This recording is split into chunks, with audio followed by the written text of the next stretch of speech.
இது மகிமை நேரம்.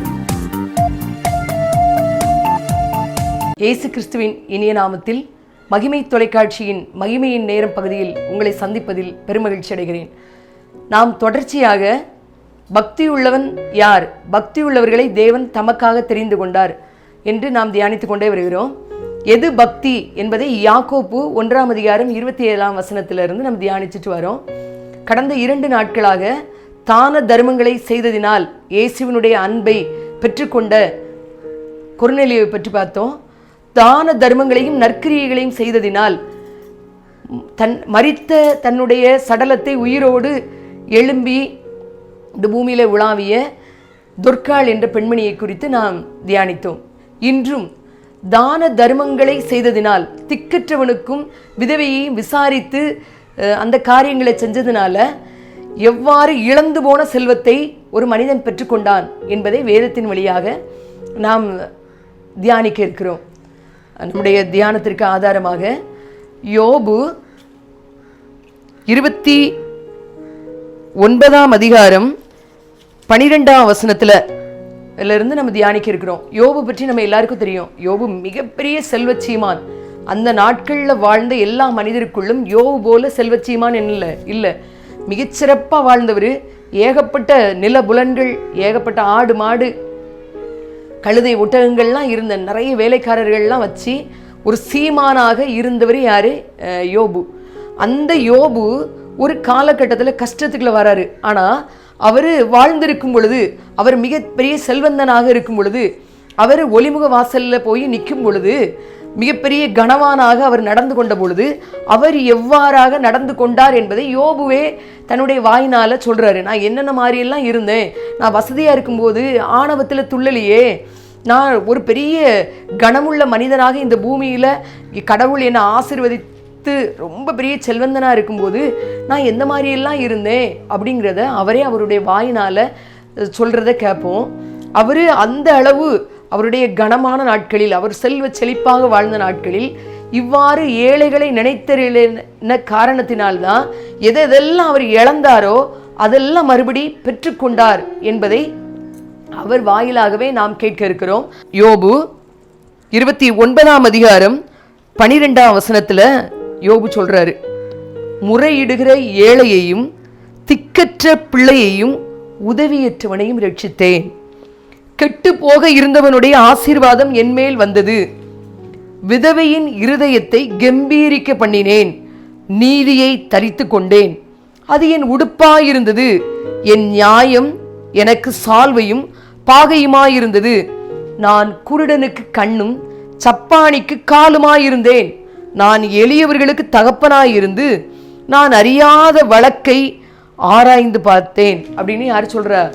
யோபு சொல்றாரு. அது மட்டும் இல்ல, யோபு 32:19 என் ஒருவன் உடுப்பில்லாததினால் மடிந்து போகிறது, ஏழைக்கு மூட வஸ்திரம் இல்லாததையும் நான் கண்டபோது அவன் என் ஆட்டுமயிர் கம்பளியினாலே அனல் கொண்டதினால் அவன் இடை என்னை புகழ்ந்தது அப்படிங்கிறதாக யார் சொல்றாருன்னா யோபு சொல்றாரு.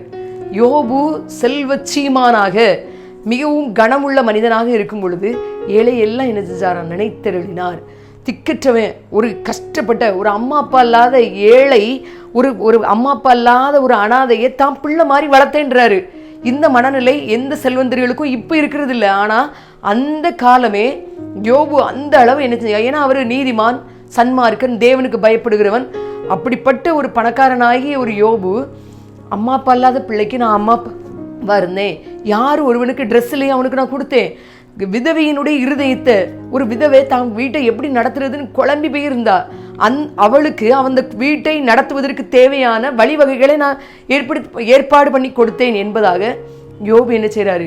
தேவ சமூகத்தில் அவர் இரக்கத்துக்காக கெஞ்சும் போது அதெல்லாம் என்ன செய்கிறாரு? சொல்கிறாரு. எபிரேயரில் ஒரு வசனம் வாசிக்கிறோம்.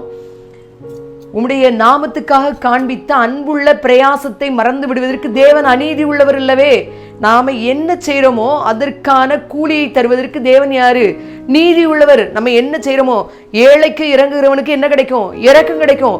யாக்கோப்பா தான் சொல்றாரு, நியாய தீர்ப்புக்கு முன்பாக இரக்கம் என்ன செய்யுமா? மேன்மை பாராட்டும் என்பதாக கூறுகிறார். இதை நம்ம எப்படி பார்க்கணும் அப்படின்னா, ஆதியாகமம் 4ஆம் அதிகாரத்தில் ஆபேல் காயின் 2 பேருக்கு இடையில வாக்குவாதம் வரும்போது காயின் ஆபேல் என்ன செஞ்சிடறாரு, கொண்டுறாரு. அப்போ ஆண்டவர் சொல்றாரு காயினை பார்த்து, நீ நன்மை செய்தால் உனக்கு மேன்மை இல்லையோ அப்படின்னு கேட்குறாரு. அந்த கொஞ்சம் பேர் தான் இருந்த இடத்துல அப்போ ஆபேல் நன்மை செய்தான் என்பதை நம்மால் புரிந்து கொள்ள முடிகிறது. எபிரேயரில் சொல்றாரு 11ஆம் அதிகாரம் 4ஆம் வசனத்தில் ஆபேல் நீதிமான் என்று சாட்சியை பெற்றான் அப்படிங்கிறது. அப்போ நீதிமான் அப்படின்னு சாட்சி பெறுவதற்கு ஆபேல் என்ன பண்ணா அப்படின்னா அவன் நன்மை செய்தான் என்பதை நாம் பார்க்கிறோம். இன்னும் நம்ம பார்த்தோம் அப்படின்னா நீதிமொழிகள் 21ஆம் அதிகாரம் 13ஆம் வசனத்தில் ஏழையின் கூக்குரலுக்கு தன் செவியை அடைத்து கொள்கிறவன் தானும் சத்தமிட்டு கூப்பிடும் பொழுது கேட்கப்பட மாட்டான். இப்போ யோபு நல்ல வசதியாக இருக்கும் பொழுது அவர் ஏழையின் கூப்பிடுதலுக்கு உடனே இறங்கினதுனால அவர் கஷ்டப்படும் போது கர்த்தரை நோக்கி கெஞ்சுறாரு. உடனே கர்த்தர் அவருடைய கூப்பிடுதலை, அவருடைய சிறையிருப்பை என்ன செஞ்சுறாரு, மாற்றுறாரு. ஏன்னா ஒரு ஏழை கூப்பிடும் பொழுது, ஒரு விதவை பரிதபித்து அவருடைய வாசல் நிற்கும் போது அவங்களுக்கு என்னெல்லாம் தேவைன்னு இவர் கொடுத்தாரு பார்த்தீங்களா, அதை கர்த்தர் மறுபடியும் யாருக்கு கொடுக்கணும், யோபுக்கு கொடுக்கணுங்கிறதுனால அவருடைய கூப்பிடுதலை, யோபு கஷ்டத்தில் தன் உடம்பெல்லாம் புண்ணு வந்து தன்னுடைய செல்வம் எல்லாம் இழந்து நிற்கதியாக நிற்கும் போது அவர் கூடும்போது ஆண்டவர் என்ன செஞ்சார், தேவனை நோக்கி கூப்பிடும் பொழுது இவர் ஏழைக்கு கூப்பிடுதலுக்கு எப்படி இறங்கினாரோ அதுபோல யோபு கூப்பிடும் பொழுது கர்த்தர் அவருடைய கூப்பிடுதலுக்கு என்ன செஞ்சார், இறங்கினார் என்பதாக நீதிமொழிகள் வசனத்தில் நம்ம வாசிக்கிறோம். அது மட்டுமல்ல, நீதிமொழிகள் 29:7 வசனத்தில் நீதிமான் ஏழைகளின் நியாயத்தை கவனித்து அறிகிறான் என்பதாக பார்க்கிறோம். நீதிமான் ஏழை ஒருவனுடைய அந்த இதை கவனித்து அறிகிறான். ஏழையினுடைய நியாயம் என்ன செய்யாது, எடுபடாது. ஆனால் ஏழையினுடைய நியாயத்தை நீதிமான் என்ன செய்கிறானா, கவனித்து அறிகிறான் என்பதாக பார்க்கிறோம். எல்லாத்துக்கும் மேலே நம்ம எல்லாரும் கடைபிடிக்க வேண்டிய ஒரு வசனம் என்னன்னா, நம்ம கிறிஸ்தவர்கள், அதாவது தேவனால் சிருஷ்டிக்கப்பட்ட நாம கடைபிடிக்க வேண்டிய ஒரு வசனம், நம்ம எல்லாருமே இது பாராமல் தெரிஞ்சு வச்சிருக்கணும். தீத்து 3ஆம் அதிகாரம் 28ஆம் வசனம், இந்த வார்த்தை உண்மையுள்ளது, தேவனிடத்தில் விசுவாசமானவர்கள் நற்கிரியைகளை செய்ய ஜாக்கிரதையாய் இருக்கும்படி நீ இவைகளை குறித்து திட்டமாய் போதிக்க வேண்டும் என்று விரும்புகிறேன். இவைகளே நன்மையும் மனுஷருக்கு பிரயோஜனமானவைகள். எது பிரயோஜனமானது? நற்கிரியை செய்ய நீங்க ஜாக்கிரதையா இருக்கணும் அப்படிங்கிறத நம்ம என்ன செய்யணும், போதிக்கணும். இதுதான் என்னதான் நன்மையும் பிரயோஜனமானது. இந்த நற்கிரியைகளை செய்து ஏழையினுடைய கூப்பிடுதலுக்கு இறங்கினதுனால யோபு கூப்பிடும் பொழுது கர்த்தர் அவருடைய கூப்பிடுதலை கேட்டு அவருடைய சிறையிருப்பை மாற்றி அவரை என்ன பண்ணாருன்னா, அவருக்கு என்னென்னலாம் இருந்ததோ, எதையெல்லாம் இழந்தாரோ அதையெல்லாம் இரட்டத்தனையாய் பெற்றுக்கொள்ளக்கூடிய ஆசீர்வாதத்தை என்ன செஞ்சாரு, இறைவன் யாருக்கு கொடுத்தாருன்னா தேவன் யோபுக்கு அருளி செய்தார். ஏழையின் கூப்பிடுதலுக்கு இவர் இறங்கினதனால் இவர் கூப்பிடுதலுக்கு தேவன் இறங்கினார் என்பதை நாம் காண முடிகிறது.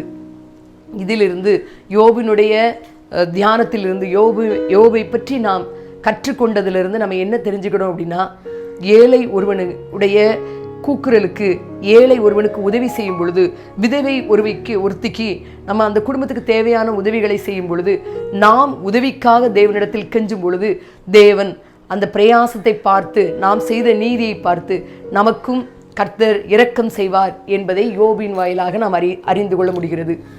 யோபுவை பற்றி படித்து கொண்ட நாம் அவ்வாறாக நாமும் ஏழைக்கு இறங்கி திக்கற்றவர்களுக்கு, உதவியற்றவர்களுக்கு தேவையானதை வழங்க வேண்டும் என்ற உறுதிமொழியோடு கூட தேவ சமூகத்திலே நம்மை நாமே அர்ப்பணிப்போம். பரலோகத்தின் பிதாவே, உம்மை நாங்கள் துதிக்கிறோம், ஸ்தோத்திரிக்கிறோம். ஆண்டவரே, நாங்கள் இன்று கற்றுக்கொண்ட வேத வாக்கியங்களின்படி ஐயா, யோபுவை போல ஏழையின் கூக்குரலுக்கு இறங்கினால் ஆண்டவரே, நீர் எங்களுடைய கூக்குடுதலுக்கு இறங்குவதாக நீதிமொழிகளிலே நாங்கள் படித்தோம். ஆண்டவரே, நாங்கள் கூப்பிடும் பொழுது என் தேவன் இதோ நான் இருக்கிறேன் என்று எங்களுக்கு உதவி செய்யக்கூடிய நிலைக்கு நாங்கள் வர வேண்டும் என்றால் ஏழைக்கு இறங்க வேண்டும், ஏழையினுடைய கூக்குரலுக்கு இறங்க வேண்டும் என்று நாங்கள் தியானித்த தியானத்தின்படி நாங்கள் நடந்து கொள்ள எங்கள் ஒவ்வொருவருக்கும் கர்த்தர் அருள் புரியுமாறு கெஞ்சுகிறோம். ஆண்டவரே, எங்களை தாழ்த்துகிறோம். துதி கன மகிமையெல்லாம் பிதாவாகிய தேவன் ஒருவருக்கே உரித்தாவதாக. இயேசுவின் நாமத்தில் ஜெபங்கேளும் அருமை பிதாவே, ஆமென்.